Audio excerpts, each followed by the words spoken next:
Mga puso, mga pamilya, may balita ako sa iyo sa Manila. May aksidente dito. Sa delivery na overseas na factory, delivery galing sa Lazada. Tapos, sinusugadan niya. Tapos, pinatay ng isa. Tapos, isa sugatan sa Manila City, sa overseas. Ito lang kwento natin. Ito sa Manila City galing sa delivery naman niya. At biglang nito sa mountain ito. At biglang nasalbog sa aksidente nito sa truck. At ito ang nangyari sa mang dito. Isang natin ng ng isang patay at isang sugatan na dito sa Manila galing sa overseas na delivery na sa Lazada. At pinatay. Baka mistake lang yun. Kasi aksidente sila. Kasi pupunta sila sa mountain. Tapos biglang kasi ang bigat naman nito, kadaming package na delivery. At na-aksidente pa. At pangalan siya si Simon, yung the driver sa delivery sa overseas na Lazada.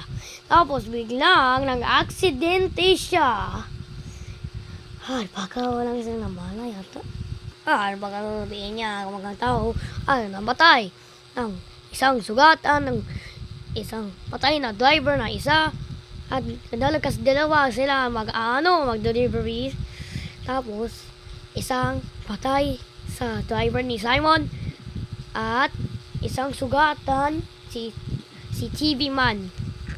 Ano nangyayari dito sa delivery? Pang nakita ko nag-aksidente po siya. Tapos si Simon baka nagkatatakot siya at pang feeling ko baka aksidente tapos biglang sa aksidente ito. Tapos ano nangyayari nito? Namatay agad. Tapos, baka aksidente agad baka magsumpo. Sa mga delivery ito. Nito, daming package dito. At investigate ni si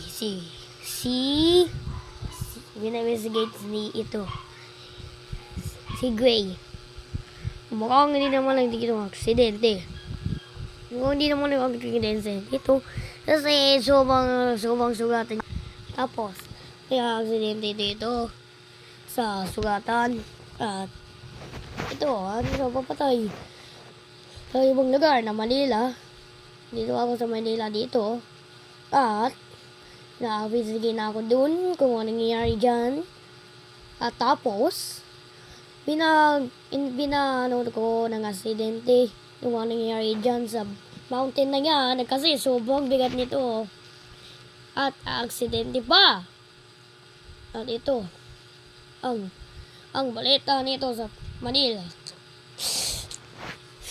Maraming salamat sa balita nito at sa Manila nang galing sa aksidente yung sa overseas na galing sa Lazada. At pag-usin niyo at may walayan ako sa inyo. At ingat po kayo sa pamilya. At stay safe po sa driving nyo. Ingat.